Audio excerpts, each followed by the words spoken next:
오전 말씀 박동건 목사님께서 전해 주시겠습니다. 저희 이 개혁 교회 가운데 좋은 교단이 우리가 속한 PCA 교단이고 또 한 교단이 CRC라는 교단이 있습니다. 그 CRC도 미국 교단인데요. 그 안에 한인 교회들 사역 모든 사역을 대표하시는 직책에 있으시고 또 CRM 코리아 대표로 계시면서 한국 교회에도 여러 강의를 다니시면서 유익을 끼치고 계십니다.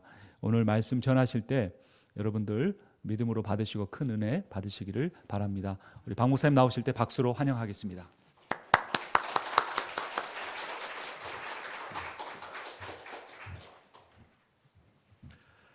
안녕하세요. 여러분들 만나 뵈서 참 반갑습니다. 우리 임 목사님하고는 한 3년 전에 저희가 이제 뉴욕에서 우리 목회자들 모임이 있어서 한 몇 달 동안 공부를 한 적이 있습니다. 그때 제일 먼 데서 오셔가지고 아주 열심히 참석하셔서 야, 참 신실하신 분이다라고 생각을 했었는데 제가 오늘 처음으로 이쪽으로 오면서 생각을 해보니까 그게 단순한 신실함만으로는 안 되겠더라고요. 정말 그 하나님 문혜에 대한 배움에 대한 갈급함과 또 열정이 있기 때문에 이게 가능했다고 생각이 되고 제가 다시 한번 감동을 받았습니다. 그리고 또 여러분들을 참 뵙고 싶은 마음이 더 많이 일어났어요. 왜냐하면은 같은 부분 다 식구들은 다 비슷하기 때문에요. 여러분들의 그 은혜를 사모하시는 마음과 또 최근에 일어난 그런 그 변화들 그런 것들 얘기를 들으면서 여러분들을 꼭 만나 뵙고 싶었는데 이렇게 만나 뵈니까 정말 아주 은혜가 됩니다. 여기 저 미국 분들도 계신가요? 제가 통역기로 예. 그리고 제가 여기 오면서 굉장히 정말 여기가 진짜 미국인 것 같아요. 저는 지금 현재 LA에 살고 있습니다. 그러다가 이제 딸 집에 좀 일이 있어가지고 잠시 뉴저지에 들렸는데 여기가 진짜 미국이죠, 그죠? 많은 역사들이 있고 아주 전통적인 그런 그 귀한 전통 중에 하나가 신앙인데요. 이제 올해가 미국 400주년 아닙니까? 400주년 맞으면서 우리가 그 미국으로부터 받은 굉장히 가장 귀중한 유산인 믿음. 약 140년 전에 그 미국과 캐나다에서 보낸 선교사로 인해서 복음이 전해졌고 또 그러한 은혜를 입은 저희들이 이제 미국까지 와서 여기서 교회를 세워서 이 장소에서 예배를 드린다는 사실이 이게 뭐 보통 일이 아닌 것 같습니다. 하나님께서만 하실 수 있는 일이시죠.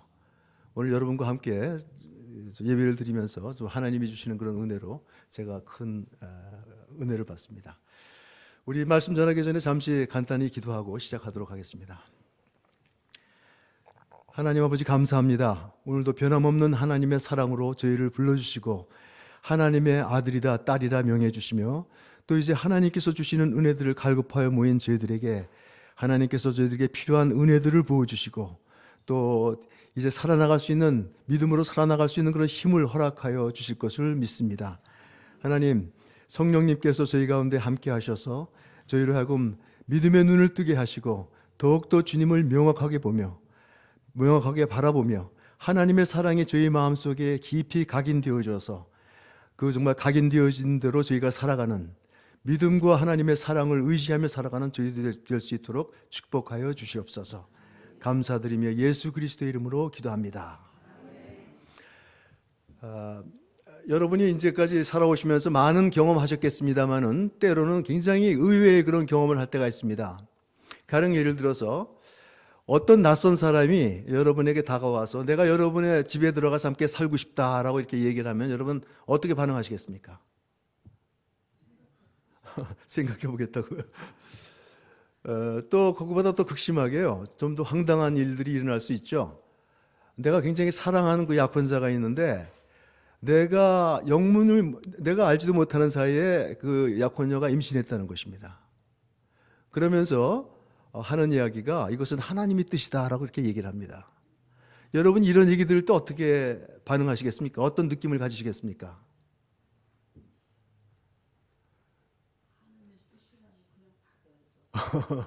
우리 앞에 계신 권사님 몇 번 빼놓고서는 참 굉장히 힘든 그런 과정일 겁니다. 그런데 실제로 이런 일이 일어났습니다. 그죠? 오늘 저희들이 봤던 그 본문에 보면은 바로 요셉에게 이런 일이 일어났습니다. 그가 사랑하는 약혼녀가 어느 날 갑자기 임신을 했다는 거예요. 그리고 그것은 바로 성령으로 인해서 된 것이라는 그런 전언을 받았습니다. 당시 이스라엘 사람들의 그 관습은 이런 것이었습니다. 아주 어렸을 때 서로 아는 가정들끼리 딸과 아들이 있으면 서로 이제 우리 서로 결혼시킵시다. 이제 그런 약속을 합니다. 한국에서도 옛날에 그런 일들이 많이 있었죠. 그러고 나서 이제 그 아이들이 자라서 이제 결혼할 때가 되면은 정식으로 가정에 만나서 하나님 앞에서 공동체 앞에서 약속을 합니다. 거룩한 선서를 합니다. 이 두 사람은 이제 부부가 될 것으로 약속합니다라는 그런 성스러운 예식을 행합니다. 그래서 그때서부터 이 두 사람은 남편과 아내가 되는 거예요. 그래서 오늘 본문에도 보면은 남편 된 요셉 이런 얘기가 나오는 게 아직 결혼해서 같이 살진 않았지만 약혼함으로써 하나님 앞에서 약혼함으로써 그것이 어떤 효력을 갖게 되고 믿음 속에서 그 정말 그 두 분의 그 혼인 관계가 성사되는 것입니다. 하지만 앞으로 결혼하기에는 보통 1년 정도 시간을 두고 서로 준비하고 1년 후에 남편이 친구들과 함께 흥겹게 정말 춤추며 노래 부르며 신부 집에 가서 신부를 데려옴으로 인해 가지고 그 결혼식이 이루어지고 그 기쁨이 아주 절정에 이르게 되는 것이죠.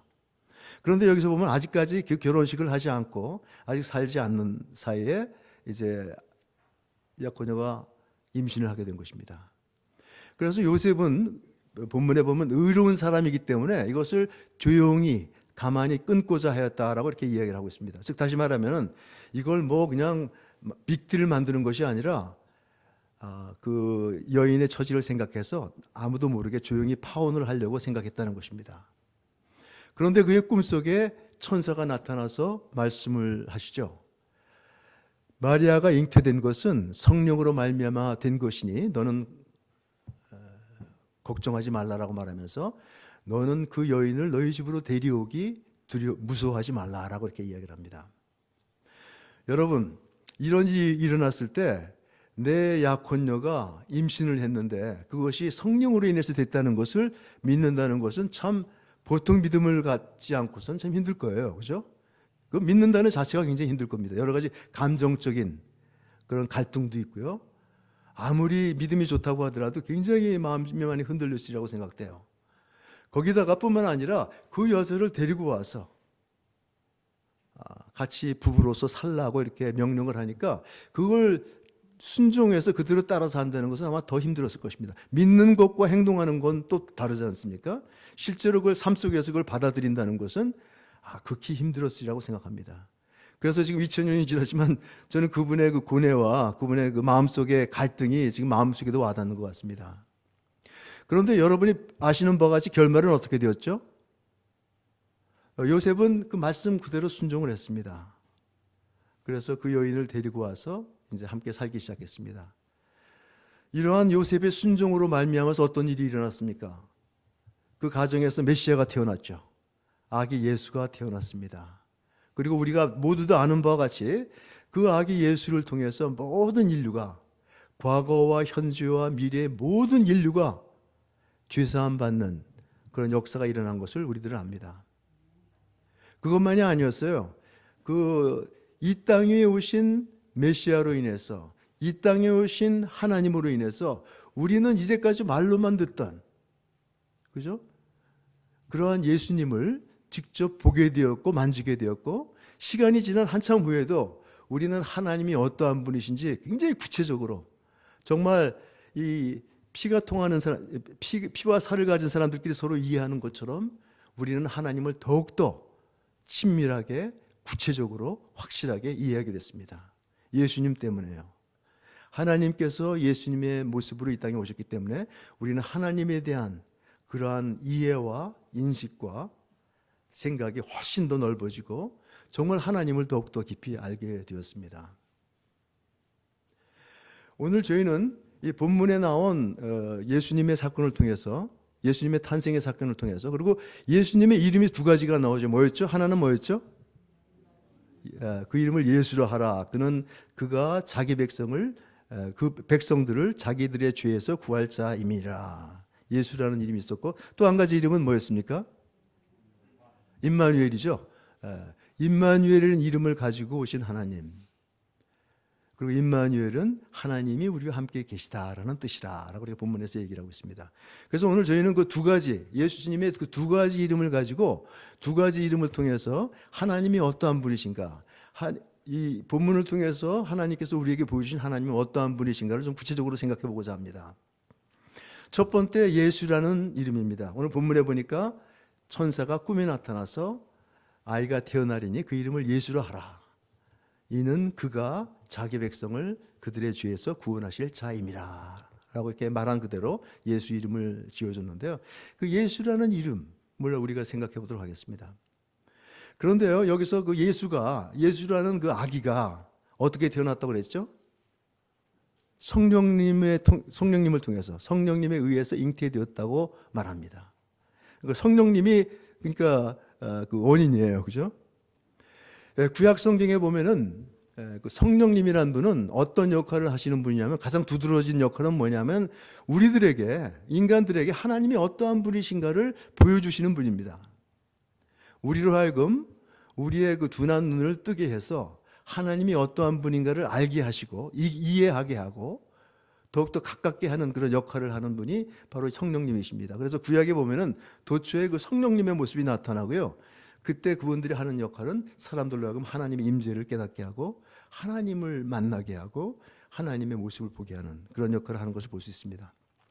신약에 가서도 마찬가지예요. 요한복음 14장에 보면은 예수님께서도 말씀하십니다. 이제 보혜사 성령 그분께서 오시면은 내가 말한 모든 것을 너희로 하여금 기억하게 하고 깨닫게 할 것이라. 하나님의 말씀, 하나님의 뜻을 깨닫게 하는 그런 존재로서 성령의 존재를 다시 한번 이렇게 얘기해 주고 있는 것을 볼 수 있습니다.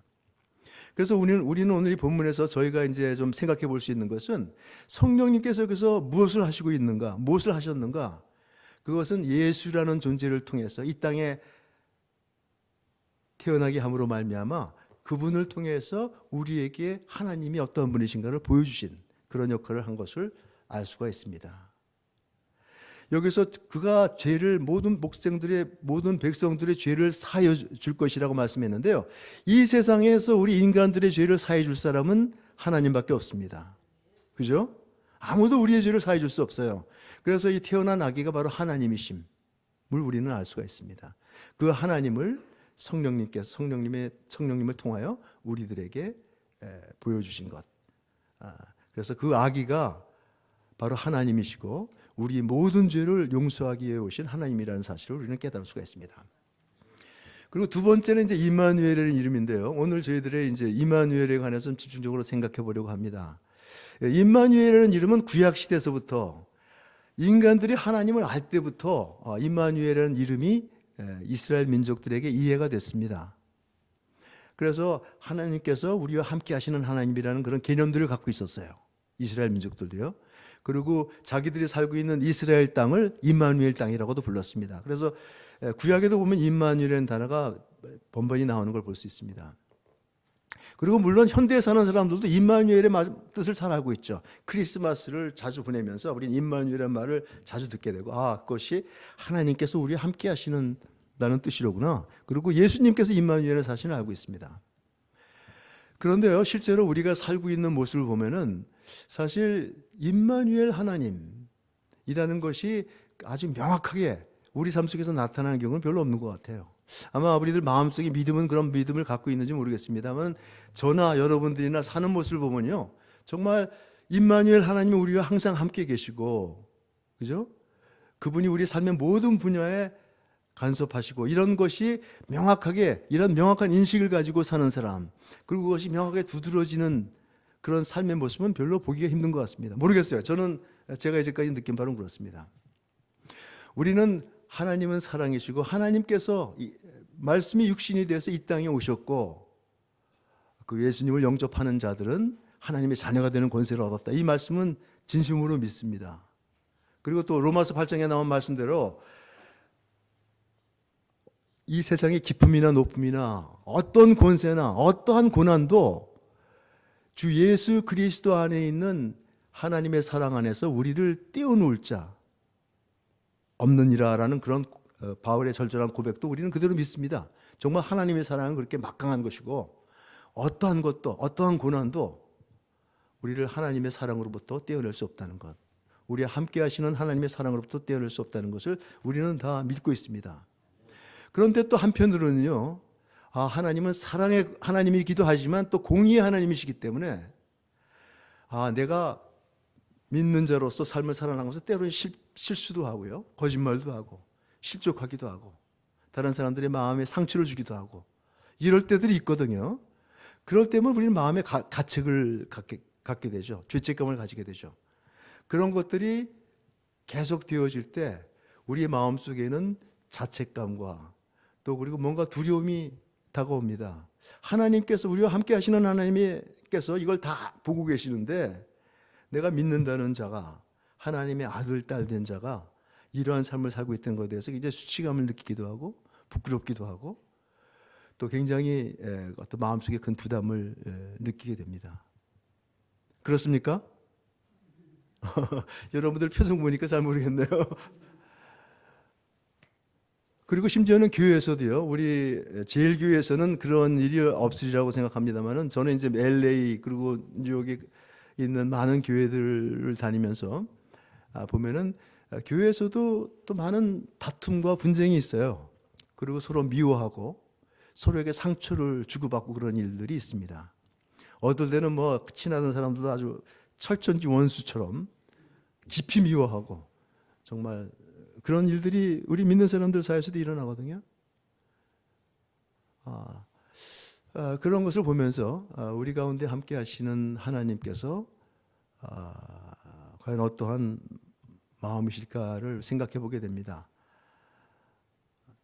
그런데요, 우리가 교회에서 열심히 봉사를 한다고 하더라도 때로는 그럴 때가 있지 않아요? 이런 여러 가지 때문에 교회 안에서도 온전히 서로 사랑하라고 하신 말씀 그대로 살지 못하는 저희 자신의 모습을 보면서 우리는 때때로 죄책감을 느끼고 마음이 위축되고 또 자기도 모르게 평강을 잃게 되고 그리고 점점 하나님과 좀 멀리 떨어져 가는 그런 느낌을 가질 때가 가끔 있다는 것이죠.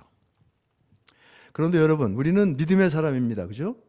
믿음이라는 것은 자기 자신이 믿는 것에 대해서 굳게 그것을 붙잡는 것입니다. 그것을 깊게 포용하는 것입니다. 그것을 굳게 마음속에 각인시키는 것입니다. 우리가 믿어야 될 많은 진리가 있지만 그 중에서 가장 중요한 진리는 무엇이라고 생각하십니까? 그것은 바로 우리 하나님은 사랑이시다라는 그런 믿음이죠. 그죠? 그리고 우리 하나님은 우리와 함께 계시다는 그러한 믿음입니다.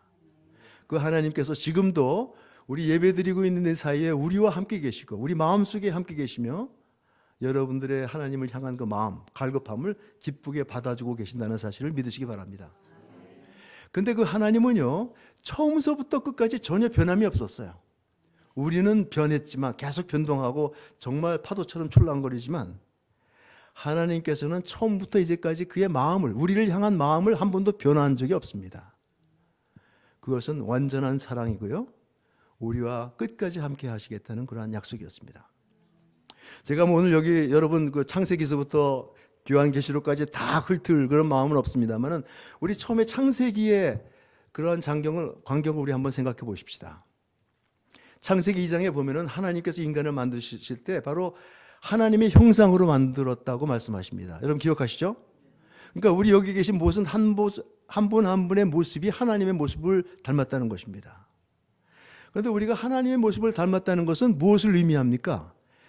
그것은 우리와 하나님과의 깊은 관계가 있다는 것이에요. 그죠? 여러분, 이렇게 살다 보면은요, 아버지하고 아들하고 똑 닮은 모습들 보죠. 그죠? 그리고 처음에는 안 그런 것 같아 지나다 보면 뭐 그냥 아버지 모습 그대로, 어머니 모습 그대로 따라 나오는 모습을 볼 수가 있습니다. 우리는 그것을 통해서, 야, 저 두 부자는 굉장히 가까운 사이라는 걸 알 수 있죠. 부자 이상, 모자 이상, 모녀 이상 가까운 게 어디 있습니까? 그래서 가까운 사람은 서로 닮게 되어 있다고요. 그리고 서로 사랑하는 사람은 닮습니다. 오랫동안 부부 생활을 하다 보면 오랫동안 서로 사랑하는 관계를 갖다 보면 자기도 모르게 닮아가거든요. 그죠? 오늘 이 자리에도 서로 닮은 분들이 많이 계시리라고 믿습니다. 그것은 바로 사랑 때문이에요. 서로 사랑하기 때문에. 가장 가까운 사람들을 우리는 닮아가기 때문입니다. 하나님께서는 우리를 만드실 때 그런 가까운 사랑의 관계를 갖기를 바라시고 그것을 기대하시고 우리를 만드셨다는 이야기입니다. 왜 우리를 하나님 형상으로 만드셨겠어요? 좀 재밌게 만들었으면 좋았을 텐데. 그죠? 뿐만 아니라 하나님께서는 우리에게 자기 자신의 온전한 사랑을 쏟아붓기를 원하셨습니다. 하나님이 가지신 이 세상의 이 우주의 모든 것을 인간들로 하여금 소유하기를 원하셨어요. 그래서 에덴 동산이라는 아름다운 동산을 만드시고 그 안에 아담과 하와를 두시고 마음껏 누리게 하나님의 것들을 누리게 하셨습니다.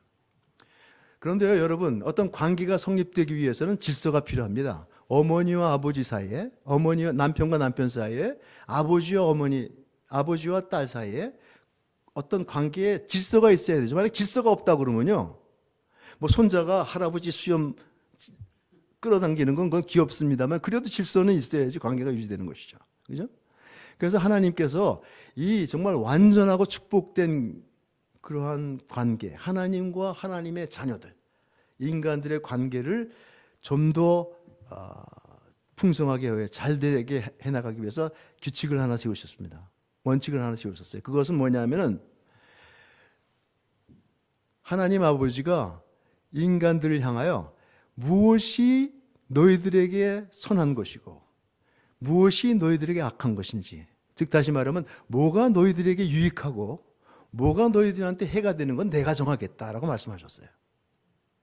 그 당연하지 않습니까?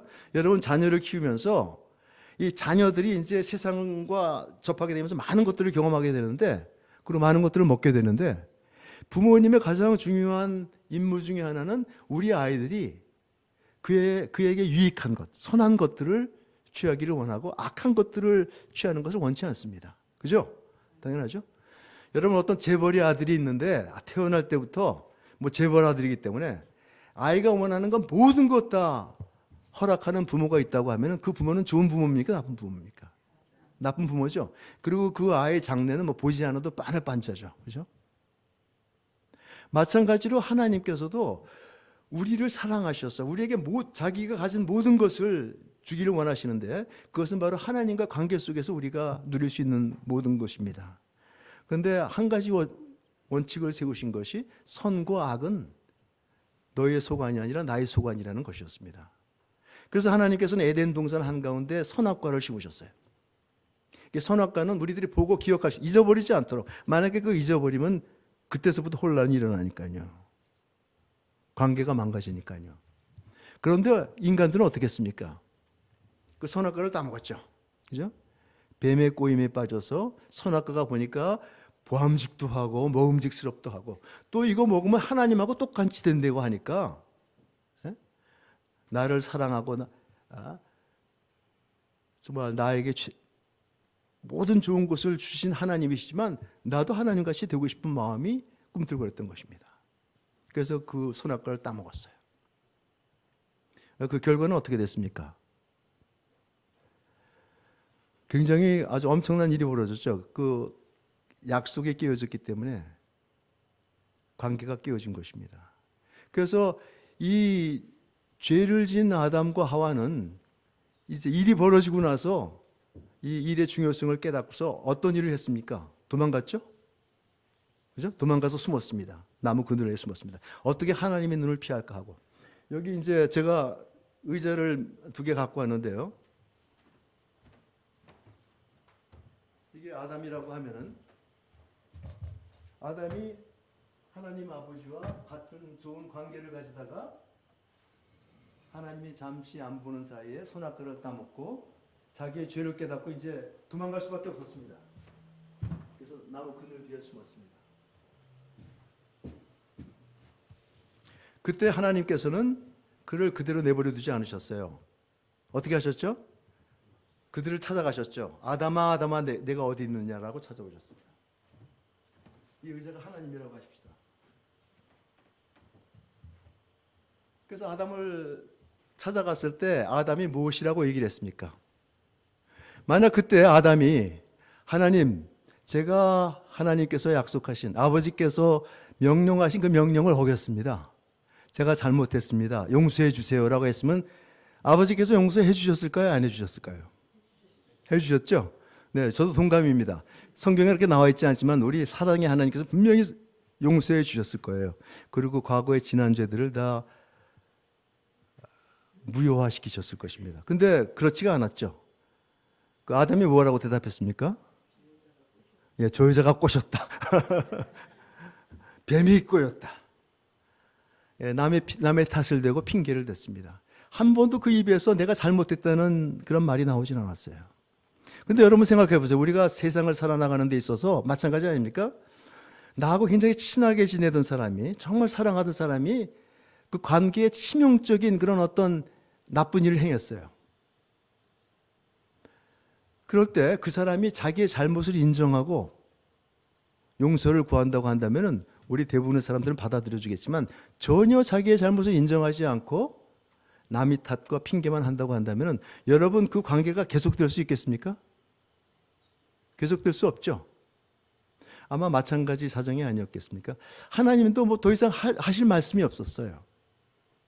그런데 한 가지 확실한 것은 그가 명령을 어김으로써 관계가 깨어졌고, 더군다나 그가 회개하지 않기 때문에 관계는 깨어진 상태로 있을 수밖에 없었다는 것입니다. 그리고요, 죄가 한번 우리 안에 들어오면요, 그리고 우리가 그걸 회개하지 않으면 그 죄는 계속 커가게 되어 있습니다. 여러분은 그런 경험 안 하셨는지 모르지만 저도 경험했고 저 주위에 있는 많은 사람들의 삶 속에서 그런 것을 봤습니다. 죄라는 것은 번식하게 되어 있어요. 우리가 회개하고 하나님께 통회하고 되돌아서지 않는 한 우리 안에 죄가 들어오면 마냥 커갑니다. 그런데 하나님께서 걱정하신 것은 이 아담과, 죄를 지은 아담과 하와가 그 안에 죄를 품은 그들이 이제 에덴 동산에 있는 생명나무까지 따먹고서 영원히 살게 되면 그것처럼 끔찍한 삶은 없다는 것을 하나님께서는 알게 되신 것이죠. 여러분 생각해 보십시오. 아주 악한 그런 죄의 삶을 살면서 그가 영원히 산다면 그것처럼 큰 지옥이 어디 있겠습니까? 그죠? 그래서 하나님께서는 아담을 에덴 동산 밖으로 쫓아내길 원하셨습니다. 첫째는 이제 그 생명나무를 먹지 않도록 하고, 그리고 에덴 동산의 바깥에서 그가 고생을 하면서 나름대로 자기의 잘못을 깨닫고 하나님께 돌아오길 원했던 것입니다.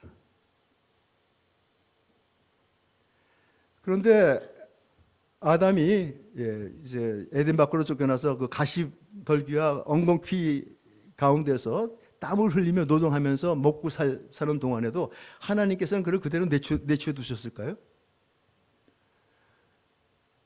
저는 그렇게 생각 안 합니다. 하나님께서는 그들에게 다가가셔서, 뭐 성경에는 그렇게 나타나 있지 않지만 그들에게 가죽 옷을 지어 입히시고, 또 그들로 하여금 그런 척박한 상황 속에서 생계를 이어갈 수 있도록 그래서 배려해 주셨다고 저는 믿습니다. 그렇기 때문에 그들이 성진할 수 있었던 것이죠. 하나님의 마음은 계속 그들을 향하셨고 그들을 잊지 않으셨던 것입니다. 근데 여러분들 한번 그 죄의 발걸음을 내든 다음에는 그 다음에 그 죄의 비극은 무엇이냐면 그것이 계속된다는 것입니다. 그의 자녀들을 계속 생산하면서 그 죄의 뿌리가 계속 이어져 갔어요. 그래서 아담과 하와가 이제 자손들을 낳았을 때 가인이라는 아들을 낳는데, 이 가인이라는 아들은 굉장히 아주 그런 죄를 범할 가능성이 농후한 그런 친구였어요. 그래서 하나님께서는 성경에 보면은 가인에게 가셔서 죄에 대해서 경고를 주시고, 죄가 너희 문에 엎드려서 너를 기다리니까 너는 항상 경계해라. 너는 죄를 다스려야 한다라고 이렇게 훈계하시는 하나님의 모습을 봅니다.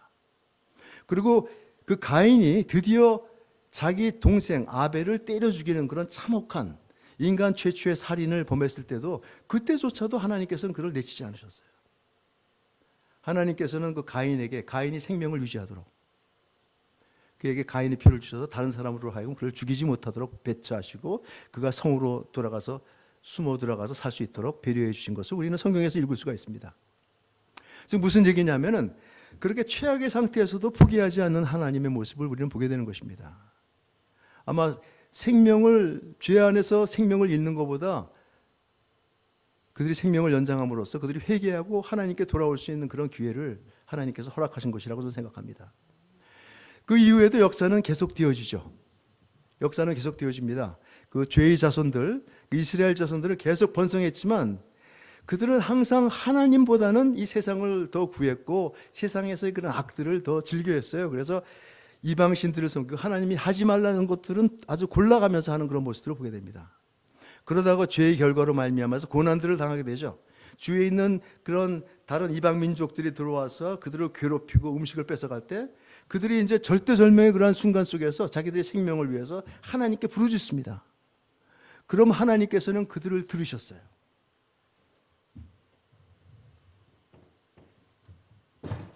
이제 그 엎어져 있는 그런 상태에 있는 그 이스라엘 민족이 하나님을 향해서 부르짖을 때 하나님께서는 그들에게 오셔서 그들을 구원해 주셨습니다. 사사들을 보내시고 여러 가지 다른 조건을 통해서 그들을 구원해 주셨습니다. 그러면 이제 그들이 하나님을 섬기다가 얼마 되지 않아서 그들은 다시 옛날 길로 돌아가서 자기들이 하고 싶은 것들을 하면서 하나님을 모독하고 모욕하는 그런 일을 했습니다. 그러다가 또 고난에 처하게 되면 하나님께 부르짖고, 사사기라는 책에 보면은요 이스라엘 민족들이 이런 똑같은 패턴을 6번, 7번 되풀이하는 것을 볼 수 있습니다. 그때마다 하나님은 한 번도 실패하지 아니하시고 그들에게 다가가셔서 그들을 구원하시고 정말 그들이 새롭게 시작할 수 있도록 기회를 주시는 것을 볼 수 있습니다. 여러분, 모세 또 아브라함 수많은 그런 선지자를 통해서 하나님께서는 계속해서 이스라엘 민족이 자기들에게 돌아오라고 부르셨지만 그 음성에 대답하고 하나님께 돌아오는 자들은 극히 적은 숫자였습니다. 어떻게 보면 그러한 스토리가 지금까지 계속되는지 모르겠어요. 그렇죠? 교회에 와서 하나님께 우리가 고백하면서 하나님께 예배드리는 그런 숫자는 날이 가면 갈수록 적어지는 그런 모습을 보게 됩니다. 이것이 바로 이스라엘의 2000년 역사였습니다. 예수님이 태어나기 전에요. 그래서 여러분이 아시는 바와 같이 구약의 제일 마지막 책인 말라기에 보면은 그때는 완전히 하나님과 그리고 사람들과의 관계가 거의 완전히 파국에 이르는, 완전히 파열음이 생겨나는 그런 단계까지 이르는 것을 보게 됩니다. 하나님이 그들에게 다가오셔서 내가 너를 사랑하노라 라고 말씀하십니다. 여러분 이제 말라기서 읽어보시면 그대로 나옵니다. 그 이스라엘 민족은 언제 하나님이 우리를 사랑하셨습니까? 라고 아주 대바라지게 대드는 모습을 볼 수가 있습니다. 제가 좀 성우 탤런트가 있다면 아마 실감 있게 한번 해보고 싶어요. 얼마나 격렬하고 앙칼지고 악독한 목소리로 하나님께 대어드는 모습입니다. 그들이 하나님께 예배 드린다고 하면서 그 썩은 상한 음식을 갖고 와서 예배 드리고 그 안에서 즐겨하는 모습을 보면서 하나님께서 한탄하시자 그들은 다시 한번 하나님께 부르짖습니다. 우리가 언제 하나님을 멸시했습니까? 우리가 언제 하나님을 존대하지 않았습니까? 라고 얘기합니다. 그리고 마지막 4장에 보면은 하나님께서 내가 너희 아버지 아니냐? 너는 나를 공경함이 어디 있냐고 말할 때 우리가 언제 하나님을 멸시했습니까? 우리가 언제 하나님의 성전을 더럽혔습니까? 언제 우리가 하나님의 것을 도적질하였나이까? 라고 그냥 원망과 분노와 앙칼진 목소리로 되어드는 그들의 모습을 보게 됩니다. 여러분이 사랑하고 일방적으로 무조건적으로 사랑하는 여러분의 자녀나 어떤 대상이 이런 식으로 반응한다 그러면 여러분 어떻게 대답하시겠습니까? 같이 화를 냅니까? 할 말을 잃게 되는 것이죠. 말라기서에서도 이스라엘 민족의 그런 앙칼진 대꾸에 대답하지 못하는 하나님 모습을 우리는 보게 됩니다. 그러고서 400년이 흘렀어요. 400년이 흐릅니다. 그동안 하나님께서는 침묵하십니다. 그리고 오늘 여러분이 본 본문에 다시 한번 하나님의 액션이 나타나는 것을 보게 됩니다. 그것은 바로 마리아를 통해서 태어나신 아기 예수, 우리 죄를 대속해 주기 위해서 오신 예수, 우리와 영원히 함께 있기 위해서 오신 예수, 바로 임마누엘 하나님 그분이십니다. 왜 구약의 임마누엘 하나님과 그러면 이제 새로 예수님을 통해서 나타난 이 임마누엘 하나님은 뭔가 좀 다른 겁니까? 그렇지 않습니다. 똑같은 하나님이시죠. 똑같은 하나님이십니다. 그렇지만 한 가지 다른 게 있다고 하면은요, 요번에 오신 임마누엘 하나님은 완전히 우리와 함께 살기로 작정을 하고 오신 하나님이십니다. 그래서 요한복음 1장에 보면은요, 1장 12절에 보면 그런 말씀이 되어 있습니다. 말씀이 육신이 되어 이 땅에 오셔서 우리 가운데 거하시니 우리가 그를 바라보니 은혜와 영광이라, 은혜와 진리라고 이렇게 말씀합니다. 거기 보면 우리와 거하시기 위해서 이 땅에 오셨다는 그 거한다는 말을 보면은요, 그 영어 원어에 보면은 우리 가운데 와서 집을 짓는, 텐트를 친다, 집을 진다, 함께 거한다는 그런 뜻입니다. 그러니까 현대어로 한다면 바로 우리 옆집으로 이사 왔다는 거예요. 같이 짐 싸가지고 이사를 오신 겁니다. 우리와 함께 살기 위해서.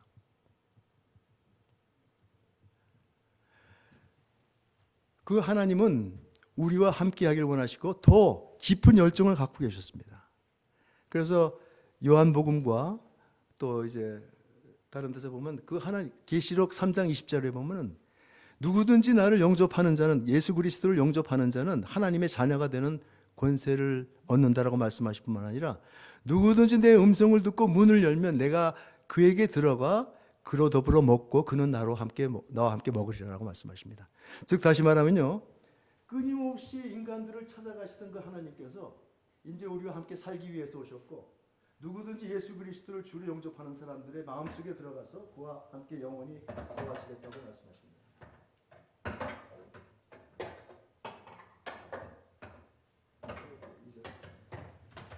아이디어 얻으셨습니까? 바로 이 하나님이 임마누엘 하나님이십니다. 그리고 그분이 지금도 여러분과 저희 마음속에 거하시는 하나님이십니다.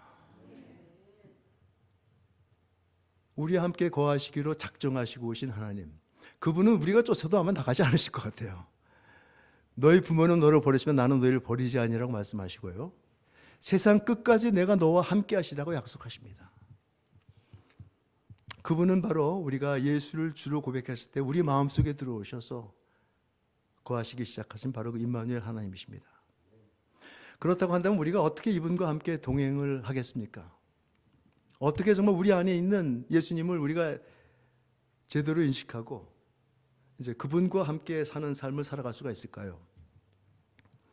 이제 여러분께서 이제 기도를 하시지만, 기도를 할 때 우리가 그저 단순히 습관적으로 나의 어떤 그 사정을 아려고 나의 어떤 요청을 간구하는 그런 기도만이 아니라 정말 우리 가운데 함께 하시고 우리와 사랑의 관계를, 깊은 사랑의 관계를 갖기 원하시는 그 하나님께 우리는 기도를 드려야 합니다. 그래서 마치 친한 친구들하고요 같이 지낼 때 밤새도록 이야기하면서 속에 있는 모든 이야기들이 나오는 것처럼 우리의 소원과 두려움과 걱정과 근심과 내지는 나의 소망과 이러한 모든 것을 그때그때마다 아뢰는 그런 기도가 되어지길 원합니다. 그러니까 기도가 그냥 하나님께 올려드리는 거룩한 어떤 의식이 아니라 우리의 친구 되길 원하시는 하나님과 정감 어린 그러한 아름다운 교제가 되기를 간절히 축원합니다. 우리는 그 교제를 통해서 우리는 하나님을 더욱더 깊이 알게 될 것이고 또 그 하나님을 더욱더 깊이 사랑하게 될 것입니다. 오늘 우리 집사님 기도하신 거 굉장히 제가 은혜를 많이 받았습니다. 우리가 하나님을 더욱더 깊이 사랑하기 원할 때 우리가 해야 될 것은 하나님을 사랑하는 것입니다. 그것은 어떤 의식을 따라서, 종교적인 의식을 따르는 것이 아니라 바로 우리 안에 거하시는 하나님과의 그런 깊은 교제를 갖는 것이죠. 우리가 성경을 읽을 때도 단순히 어떤 지식을 위해서, 하나님에 대해서 알기 위해서 배우는 것이 아니라 마치 사랑하는 사람에게서 온 그 러블레터를 읽는 것 같은 그런 마음으로 그 편지를 읽으면서 구구절절히 그의 마음을 헤아리고 그의 사랑이 얼마나 큰 것인지, 우리를 향한 그의 사랑이 어떠한 것인지를 깨달으면서 감동받고 또 그 친구를 더욱더 사랑하게 되는 것처럼 하나님을 사랑하시는 여러분과 제가 되기를 간절히 바랍니다. 우리가 하나님을 알 때 하나님을 알기를 힘쓰라고 말씀합니다. 우리가 하나님을 힘써 알기 시작할 때 우리는 하나님의 그 본 마음을 알게 될 뿐만 아니라 정말 선악과에서 보여주셨던 그 사랑, 우리에게 선한 것만 주길 원하시는 그 하나님의 사랑, 그리고 우리에게 선한 것이 어떠한 것인지 가르치는 자세한 하나님의 배려와 사랑, 그런 것들을 우리는 성경에서 찾아볼 수가 있게 될 것입니다. 그를 알면 알수록 더욱더 사랑하게 되고 사랑하면 사랑할수록 그를 더욱더 알게 될 것입니다. 마치 어떤 유행가 가수 같죠? To know him is to love 그죠? 그를 사랑하면 사랑할수록 더 깊이 알게 되고, 그러한 사랑의 관계가 여러분의 기도와 말씀 공부와 여러분의 신앙생활에 가장 우선순위가 되어지기를 주 예수 그리스도 이름으로 축원합니다. 우리가 직장생활에서도 마찬가지예요. 교회를 나가서 우리가 직장생활에서 또 우리가 섬기는 그런 일터에서 일할 때에도 그분은 우리를 떠나지는 않습니다. 그래서 우리는 그분과 함께 파트너십으로 우리의 비즈니스와 우리의 일들을 해나가게 되는 것이죠. 언제나 그분의 지혜를 구하고, 그죠? 그분께 아뢰면서, 그분께 순종하면서 살아갈 때 그분은 우리에게 가장 좋은 것으로, 예비하신 가장 좋은 것으로 베풀어 주시고, 우리의 그 인생의 길이 정말 아름답고 기쁨으로 충만한 그런 삶이 될 수 있도록 도와주실 것입니다. 우리가 어떤 고난의 길을 걷고 있고 어떠한 어둠의 침침한 골짜기를 걷고 있다고 하더라도 우리와 함께 하시며 우리를 안위하시는 하나님을 우리가 붙잡고 간다고 하면은요, 그분이 바로 나를 사랑하셔서 자기 목숨을 바치신 구세주이시고, 그분이 바로 나의 짐을 매일 대신 져주시는 그러한 나의 하나님이신 것을 우리가 깨닫는다면요, 우리는 사실 어떠한 고난이라도 견뎌낼 수가 있게 될 것입니다. 그러한 놀라운 축복이 여러분에게 있기를 간절히 축원합니다.